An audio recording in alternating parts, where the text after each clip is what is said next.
lagi. Teman-teman, saya akan mengawali video saya kali ini dengan beberapa pertanyaan. Pertanyaan saya yang pertama adalah, siapakah sesungguhnya penguasa dan pemegang kedaulatan di negara kesatuan Republik Indonesia ini? Yang kedua, apa kata konstitusi yang telah kita tetapkan sebagai induk hukum kita tentang kedaulatan itu sendiri? Dan yang ketiga, bagaimanakah seharusnya kita mengelola negara dalam konteks pemenuhan hak dan kewajiban bagi mereka yang disebut sebagai pemegang kedaulatan? Itulah pertanyaan-pertanyaan yang akan berusaha saya jawab dalam video saya kali ini. Namun sebelum lanjut video ini, saya mohon bantuan teman-teman untuk like video ini, di subscribe, di komentari, lalu tekan lonceng notifikasi supaya tidak ketinggalan video saya yang berikutnya. Dan tidak lupa juga saya mohon bantuan teman-teman untuk bagi-bagikan video kali ini kepada teman-teman kita yang lain. Teman-teman tentu ada pertanyaan, kenapa sih saya mengawali video saya dengan pertanyaan seperti yang saya ajukan di atas? Jawabannya, karena banyak sekali orang yang suka berpikir terbalik. Dalam piramida kehidupan bernegara, rakyat selalu diposisikan di tempat yang paling bawah.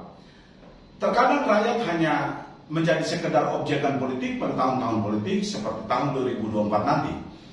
Menjawab pertanyaan yang saya kemukakan di atas, saya tentu ingin menyontek konsep kedaulatan menurut konstitusi kita, yaitu Undang-Undang Dasar 1945. Dalam pasal yang pertama ayat yang kedua Undang-Undang Dasar 1945 pasca perubahan, di situ menyebutkan bahwa kedaulatan berada di tangan rakyat dan dilaksanakan sepenuhnya menurut Undang-Undang Dasar. Berdasarkan pernyataan konstitusi yang baru saja saya sebutkan, dan tentunya bukan menurut pendapat saya, maka jawaban atas pertanyaan siapakah penguasa dan pemegang kedaulatan di negara kesatuan Republik ini, negara kesatuan Republik Indonesia ini, jawabannya sudah pasti seluruh rakyat Indonesia. Sekali lagi saya ingatkan, jawabannya adalah seluruh rakyat Indonesia, termasuk saya dan teman-teman yang sedang menonton video ini jika kalian adalah warga negara kesatuan Republik Indonesia. Untuk kedua kalinya saya tegaskan bahwa semua orang yang memegang KTP Indonesia atau seluruh rakyat yang mengaku bertanah air satu, tanah air Indonesia, berbangsa satu, bangsa Indonesia, dan berbahasa satu, bahasa Indonesia, maka kita semua yang disebut sebagai rakyat Indonesia sebagai pemegang kedaulatan tertinggi di negara kesatuan Republik Indonesia menurut pernyataan konstitusi kita. Sekedar untuk kita ketahui bersama bahwa teori kedaulatan rakyat adalah teori yang menempatkan rakyat sebagai pemegang kekuasaan tertinggi. Akan tetapi tentunya dari sekian banyak rakyat, dari jutaan rakyat, mereka pasti akan memilih perwakilan yang dibentuk dalam satu badan yang kita sebut sebagai pemerintah.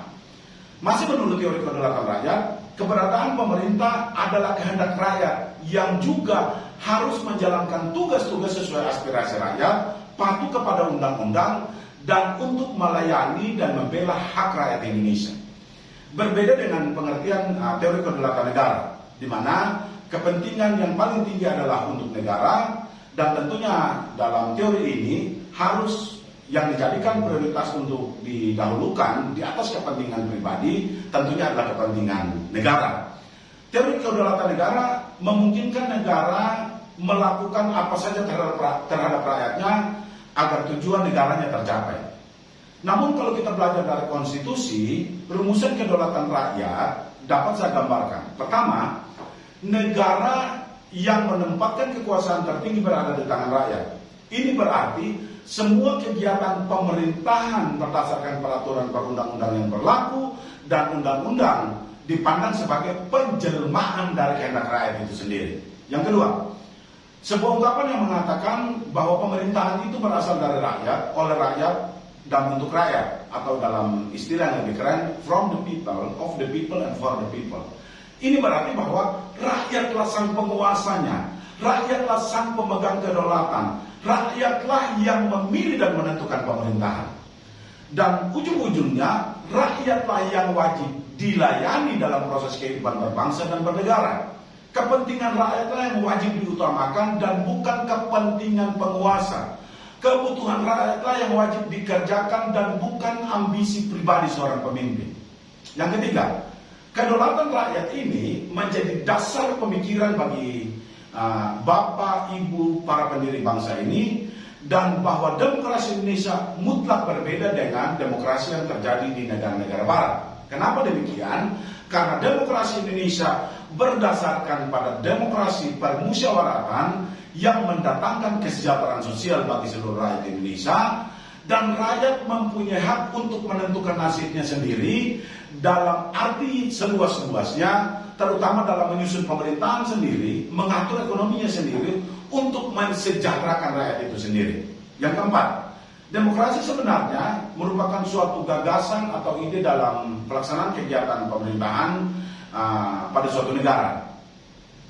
Seluruh kegiatan dalam pemerintahan berdasarkan peraturan atau hukum yang berlaku yang dikuasakan kepada pemimpin pemerintahan tentunya, yaitu lembaga eksekutif.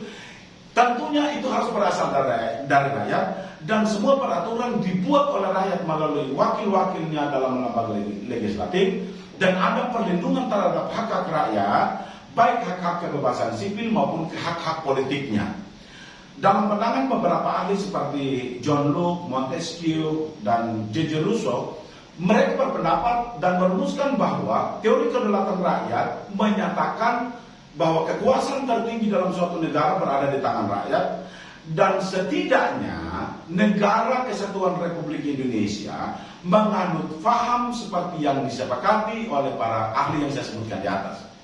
Teori kedaulatan rakyat lahir dan memiliki tujuan untuk mengimbangi kekuasaan raja atau pemimpin agama pada masa itu yang bersifat monopower atau berkuasa tunggal. Itulah sebabnya dalam teori kedaulatan rakyat, teori ini menjadi dasar dari negara-negara yang menganut demokrasi, tentunya termasuk negara kita tercinta, negara kesatuan Republik Indonesia. Teman-teman, para ahli juga menyebutkan bahwa terbentuknya sebuah negara didasarkan pada beberapa asas. Pertama, asas yang kita sebut Pactum Unionis, dan asas yang kita sebut Pactum Subjectionis. Pactum Unionis ini adalah perjanjian antar individu untuk membentuk negara. Sedangkan Pactum Subjectionis adalah perjanjian antara individu dan negara yang akan dibentuk. Oleh karena itu, perjanjian tersebut menentukan bahwa individu memberikan mandat kepada negara atau pemerintah. Mandat rakyat diberikan agar pemerintah mendapatkan kekuasaan dalam mengatur, mengelola negara berdasarkan konstitusi yang telah ditetapkan pada saat berlangsungnya Pactum Subjectionis itu.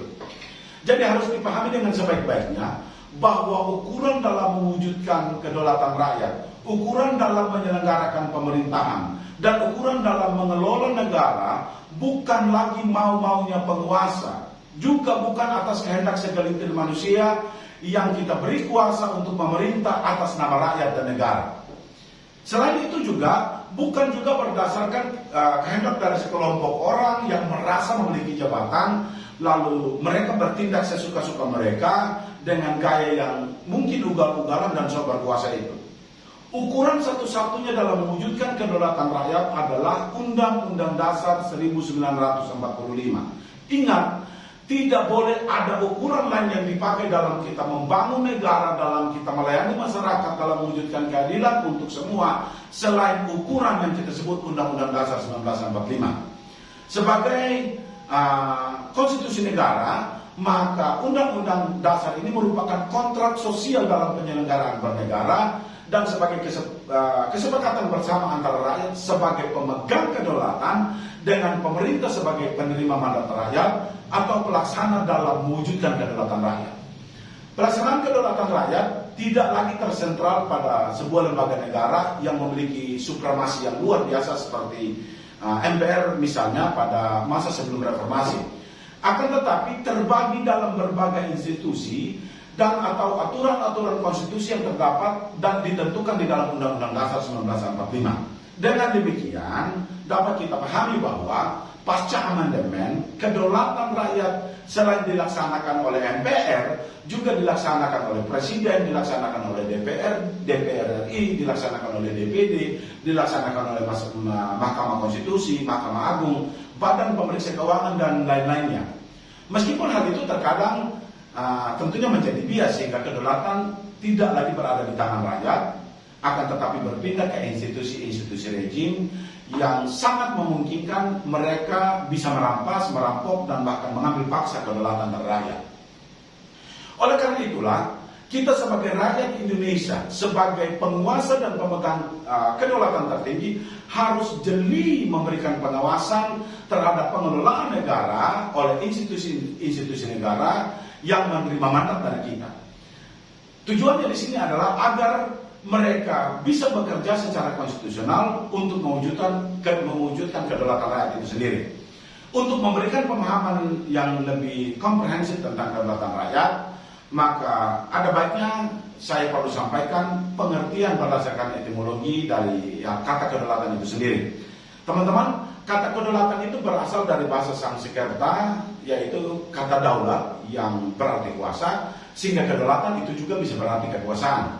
Dengan demikian dapat dipahami bahwa kedaulatan rakyat berarti kekuasaan rakyat itu sendiri. Kedaulatan rakyat bermakna bahwa rakyatlah yang berhak penuh untuk menguasai dan mengatur suatu wilayah, suatu pemerintahan, suatu negara, suatu masyarakat, atau atas dirinya sendiri berdasarkan anugerah dari Tuhan, as the gift of God, sebagai pemberian Tuhan. Dalam hukum konstitusi dan hukum internasional, konsep kedaulatan terkait dengan suatu pemerintahan yang memiliki kendali penuh urusan dalam negerinya sendiri dalam satu wilayah atau batas teritori atau batas geografi tertentu. Dan dalam konteks tertentu terkait dengan berbagai organisasi atau lembaga yang memiliki aturan hukum sendiri sesuai dengan karakter rakyat, dan seharusnya tidak mengebiri, tidak mempecundangi, tidak menipu, dan tidak mengkudeta posisi rakyat sebagai pemegang kedaulatan dan pemegang kekuasaan tertinggi di Republik Indonesia. Pengertian kedaulatan rakyat berhubungan erat dengan pengertian perjanjian masyarakat dalam pembentukan asal-usul dari sebuah negara. Negara terbentuk karena adanya perjanjian rakyat. Perjanjian masyarakat disebut juga dengan istilah kontrak sosial atau general konsensus atau kesepakatan bersama dalam membangun, dalam mengelola, menata, dan dalam menggerakkan sebuah bangsa. Kedaulatan rakyat mengandung arti bahwa yang terbaik dalam masyarakat adalah yang dianggap baik oleh orang-orang yang merupakan rakyat itu sendiri. Pengertian kedaulatan itu sendiri adalah kekuasaan yang tertinggi untuk membuat undang-undang, melaksanakannya, dan dengan semua cara yang tersedia. Oleh karena itu, kedaulatan rakyat membawa konsekuensi bahwa rakyat sebagai pemegang kekuasaan tertinggi dalam kehidupan bermasyarakat dan bernegara. Kedaulatan rakyat berarti juga pemerintahan dari rakyat, oleh rakyat, dan untuk rakyat. Kalimat pemerintahan dari rakyat berarti mereka yang duduk sebagai penyelenggara pemerintah adalah pelaksana dari kehendak rakyat yang terdiri atas rakyat itu sendiri dan memperoleh dukungan dari rakyat untuk berkuasa. Pemerintahan oleh rakyat mengandung pengertian bahwa pemerintah yang ada diselenggarakan dan dilakukan oleh rakyat itu sendiri, baik secara langsung maupun melalui perwakilan.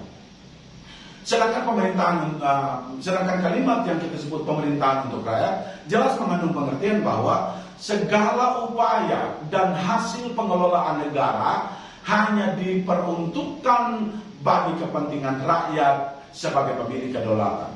Pelaksanaan prinsip kedaulatan rakyat dapat dilakukan sesuai sistem langsung maupun sistem perwakilan. Sistem langsung menjadikan bahwa rakyat dapat mengambil bagian secara pribadi dalam tindakan-tindakan dan pemberian suara untuk membahas mengesahkan undang-undang. Sedangkan sistem perwakilan, rakyat memilih rakyat lain sebagai wakilnya yang duduk di lembaga perwakilan rakyat seperti DPR, DPD untuk membahas dan mengesahkan undang-undang atas nama rakyat. Oleh karena itu, lembaga kedaulatan rakyat Indonesia adalah wadah yang sah untuk rakyat Indonesia dalam menentukan sikap untuk mengawasi terhadap pelaksanaan tugas dan pengelolaan negara. Inilah kedaulatan rakyat yang sesungguhnya. Negara yang kita dirikan ini adalah milik rakyat, berada dalam kekuasaan rakyat. Kedaulatan rakyat berhubungan erat dengan pengertian perjanjian masyarakat dalam pembentukan asal mula negara. Negara terbentuk karena adanya perjanjian masyarakat. Perjanjian masyarakat disebut juga dengan istilah kontrak sosial. Pada bagian akhir video saya kali ini, saya akan menyimpulkan beberapa hal untuk kita semua. Pertama, konstitusi negara kita yaitu Undang-Undang Dasar 1945 pada pasal yang pertama ayat yang kedua menempatkan rakyat sebagai pemegang kedaulatan tertinggi. Dan untuk mewujudkan kedaulatan itu, maka undang-undanglah yang menjadi ukurannya. Tidak boleh ada seorang atau sekelompok orang yang sok berkuasa lalu mengatur di luar aturan konstitusi. Yang kedua, setiap produk hukum yang menjadi turunan dari konstitusi tetapi bertentangan dengan konstitusi adalah bentuk pelanggaran yang harus dihapus sesegera mungkin. Karena itu akan melegitimasi tindakan penyelewengan oleh aparatur negara, alat negara, penyelenggara pemerintahan yang pada akhirnya mereka melakukan pengkhianatan terhadap rakyat sebagai pemegang kedaulatan tertinggi di Indonesia. Yang ketiga, Indonesia sebagai negara demokrasi dan negara hukum, maka pemegang kedaulatan itu adalah rakyat, perwujudan kedaulatan itu adalah konstitusi yang dipakai untuk melayani rakyat. Sedangkan pemerintah, penyelenggara negara, pejabat negara, aparatur negara adalah alat kelengkapan bernegara yang dipakai oleh konstitusi untuk melayani rakyat. Adalah sarana bagi konstitusi untuk melayani pemilik kedaulatan yaitu rakyat. Karena itu, saya mohon tuan-tuan yang berkuasa untuk tidak menjungkir balikan kebenaran ini. Mereka yang diberi kuasa untuk mengelola negara harus betul-betul menyadari sesadar-sadarnya bahwa mereka dipilih untuk melayani rakyat dan bukan untuk dilayani oleh rakyat. Mereka dipilih untuk mengerjakan kepentingan rakyat dan bukan mengerjakan kepentingan diri sendiri atau kepentingan kelompok mereka. Mereka dipilih untuk berbakti pada nusa dan bangsa dan bukan berbakti kepada para kapitalis dan pemilik modal. Saudara-saudaraku seluruh rakyat Indonesia, jangan pernah takut membela hakmu sebagai pemegang kedaulatan tertinggi. Berdirilah teguh, jangan goyah karena engkaulah penguasa yang sesungguhnya. Teman-teman, itu saja yang dapat saya sampaikan dalam video saya kali ini. Video saya selanjutnya berjudul Partai Politik, Hegemoni dan Praktek Oligarki yang Merusak.